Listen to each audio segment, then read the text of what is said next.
sobat-sobat JKN.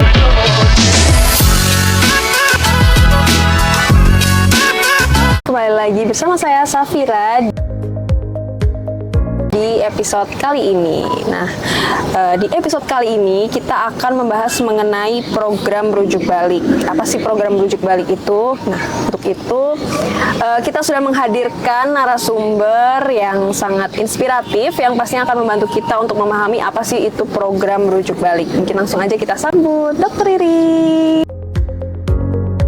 Halo Mbak Dokter. Kembali lagi nih sama saya, Dok. Oke Dok, jadi hari ini kita mau bahas tentang program rujuk balik nih Dok. Oke, Apa sih Dok Mbak program Fira. rujuk balik ini Dok? Siap. Pengen tahu atau pengen tahu banget sih? Pengen tahu banget lah, Dok, Baik, pastinya. siap. Jadi Sobat JKN, pasti Sobat JKN pernah mendengar PRB gitu ya, Ya. singkatannya gitu. Jadi kan kalau dalam pelayanan JKN itu ada ada pelayanan medisnya itu ada di tingkat pertama, tingkat lanjutan. Jadi kalau dari tingkat pertama ke lanjutan itu namanya rujukan vertikal. Ya. Kalau sebaliknya nih, kalau dari tingkat lanjutan kembali ke tingkat pertama itu yang namanya rujuk balik.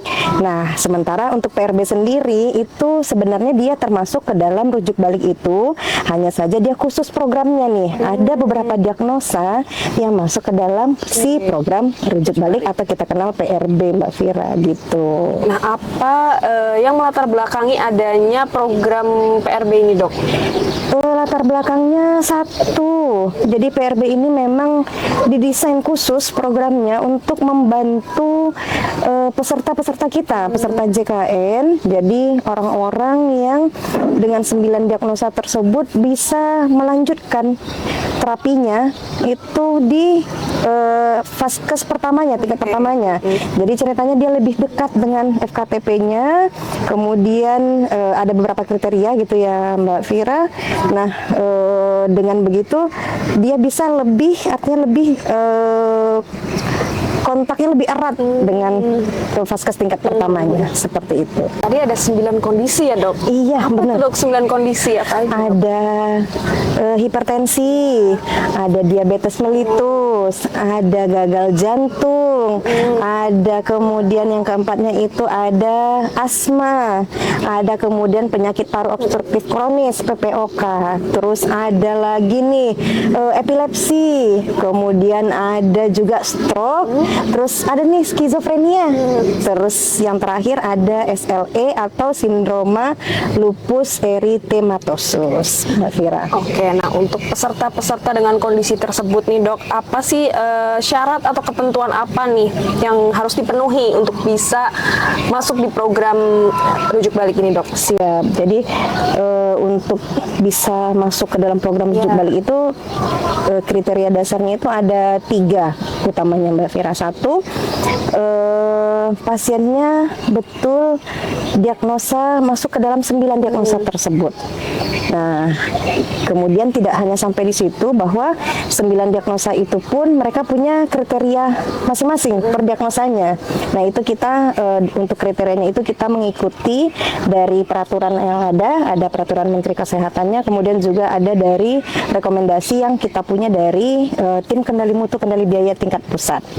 Nah, kemudian syarat kedua apa? Kriteria utamanya yaitu pasiennya kondisinya memang stabil. Jadi kalau misalnya dia pun misalnya contohnya dia peserta hipertensi, tapi kalau nggak stabil nggak jadi tuh di PRB gitu. Betul-betul stabil. Itu yang ketiga itu betul-betul memang obat yang diresepkan dokter itu masuk ke dalam formularium khusus untuk PRB. Nah, jadi untuk sekedar tambahan informasi atau ilmu pengetahuan untuk sobat JKN. Jadi untuk daftar obat itu sudah dikeluarkan oleh Kementerian Kesehatan. Itu namanya formularium nasional. Tapi khusus untuk PRB itu dia ada formularium nasional khusus untuk PRB. Gitu. Kalau untuk alur pelayanannya nih dok, gimana dok kalau untuk program rujuk balik? Oke. Jadi seperti biasa kan, biasanya ini bermula kalau ada pasien sobat JKN, misalnya orang tuanya nih sering kontrol ke rumah sakit, misalnya anggaplah dia hipertensi gitu. Jadi setelah misalnya beberapa kali terapi, beberapa kali konsul dengan dokter spesialis di rumah sakit, dokternya menilai ini bapaknya atau ibunya ini stabil nih, diagnosanya hipertensi. Kemudian dokter tersebut menilai ini ibu bisa menggunakan obat yang sama nih. Jadi dokternya sudah membuktikan sebelumnya gitu, kalau dikasih obat A dosis sekian, oh ternyata hasilnya bagus. Nah itu sudah dicoba oleh dokternya, misalnya sekitar 3 bulan begitu. Jadi dokternya bisa nih memutuskan, oh ternyata ibunya stabil ya pakai obat ini. Jadi dokternya bilang, Bu, saya PRB kan ya, gitu. Nah begitu dokter memutuskan untuk memasukkan pasien ke program rujuk balik atau PRB, nanti dibuktikan nih, dokternya nulis namanya ada surat rujuk balik gitu. Jadi bukan surat cinta aja nih Mbak Fira gitu. Jadi peserta rujuk balik itu akan dapat namanya surat rujuk balik dari dokter spesialis di rumah sakit. Nah setelah dapat surat, nanti peserta kita itu dari poliklinik, dari periksa di dokter, itu nanti selanjutnya dia melapor dulu nih, melapor ke PIC di rumah sakit untuk didaftarkan. Jadi orang-orang yang bawa surat cinta rujuk balik tadi itu melapor, terus didaftarkan via aplikasi, namanya aplikasi Viclaim. Nah, barulah seperti biasa ke apotik. Nah, jadi kalau misalnya ada peserta PRB, Mbak Fira, biasanya itu kalau sudah diputuskan PRB oleh dokter spesialis, nantinya pesertanya akan dapat obat itu untuk kebutuhan 7 hari atau 1 minggu di rumah sakit. Gimana nih 23 harinya? Nanti sambungannya itu pesertanya akan dapat dari apotik PRB kerjasama kita, begitu alurnya. Itu ada apotik khusus atau gimana dok? Iya, ada apotik khusus kita kerjasama, begitu. Oke. Terus dok, ada nggak sih tantangan atau kendala dalam menerapkan program rujuk balik ini dok? Kendala banyak kayaknya ya. Pasti banyak ya dok ya? Banyak gitu. Jadi seiring atau sejalan dengan manfaatnya yang sangat banyak, kendalanya juga cukup banyak gitu. Satu, mungkin ketidakmerataan pengetahuan atau terkait program PRB, itu satu gitu. Jadi pas peserta kita dengar apa sih PRB gitu kan, makanya Mbak Fira bikin video kan ya gitu, supaya sobat JKN tahu gitu kan. Jadi sebenarnya PRB ini suatu kemudahan. Jadi memang karena tapi satu kendalanya itu banyak orang nggak tahu. Kan kata pepatah, tak kenal maka tak cinta gitu, tak sayang gitu kan. Jadi satu memang pengetahuan yang tingkat pengetahuan yang terbatas, orang tidak mengerti. Terus ada aja yang kedua, mereka mikirnya itu ribet gitu kan. Kalau saya misalnya pergi ke rumah sakit kan periksa dokter spesialis, ambil obat pulang gitu, kok ini disuruh lagi sih ke puskesmas gitu, padahal sebenarnya manfaatnya sangat banyak begitu itu. Terus apa sih kendalanya yang berikutnya? Memang kendalanya itu adalah selain dari pengetahuan sama keinginan juga memang dari dari pelayanan FKTP-nya sendiri seperti itu. Jadi memang di sini sangat dibutuhkan kerjasama yang solid dari semua pihak, mulai dari rumah sakit, dokter spesialis kita di rumah sakit, kemudian juga jangan lupa juga dokter kita di FKTP atau puskesmas begitu. Oke, nah untuk program rujuk balik ini bagaimana dampaknya pada kualitas perawatan yang diterima oleh peserta JKN dok? Oke, jadi sebenarnya inti dari program rujuk balik itu kan ada delegasi nih Mbak Fira. Jadi ada delegasi pengetahuan, transfer knowledge ceritanya dari dokter spesialis ke dokter umum di FKTP gitu. Kenapa?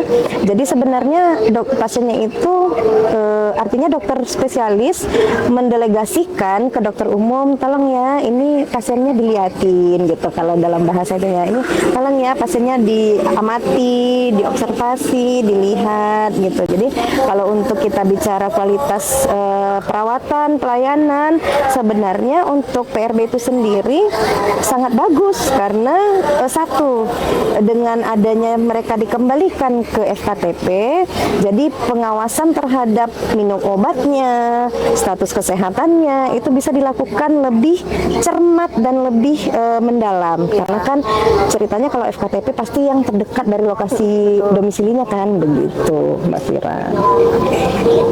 Oke, pertanyaan terakhir nih dok, buat peserta yang masuk dalam program PRB itu apa berarti dia seterusnya berobat di puskesmas saja atau gimana nih dok? Bisa jadi tergantung lagi nih Mbak Fira. Jadi kalau misalnya pesertanya sudah di PRB kan dari rumah sakit oleh dokter spesialis, jadi selama kondisinya masih stabil dengan obat-obatan dosis sekian, itu masih bisa. Kecuali kalau misalnya tiba-tiba kondisinya itu berubah atau nggak stabil, atau misalnya dia punya keluhan lain, itu berarti dia harus cek ulang ke dokter spesialis. Kemudian dokter spesialis harus menilai ulang nih di rumah sakit apakah pasiennya masih bisa lanjut atau pasiennya ke rumah sakit dulu berobatnya gitu. Jadi intinya sebetulnya kalau misalkan sudah stabil itu bisa berobat di puskesmas saja gitu ya dok ya? Bisa, benar. Masya Allah sekali ya pembahasan kita hari ini. Jadi program PRBI ini sebetulnya untuk mempermudah peserta mendapatkan pelayanan kesehatan ya dok ya, khususnya untuk peserta yang dengan kondisi 9 diagnosa yang sudah disebutkan ya teman-teman semuanya. Oke, mungkin itu saja pembahasan kita pada hari ini. Terima kasih banyak untuk Dokter Irin yang sudah Mbak Fira membagikan ilmunya. Ini juga ilmu pengetahuan baru buat saya dan mungkin untuk teman-teman sobat Sapa JKN juga, jadi lebih mengetahui tentang apa sih program rujuk balik itu sendiri. Terima kasih buat teman-teman sobat Sapa JKN yang udah mantengin episode hari ini. Jangan lupa untuk ikuti terus episode-episode kita selanjutnya di akun YouTube kami dan juga di Instagram kami @watampone_wonderful supaya teman-teman sobat Sapa JKN ini nggak ketinggalan informasi-informasi terkini terkait program JKN. Oke, mungkin sekian dari kami.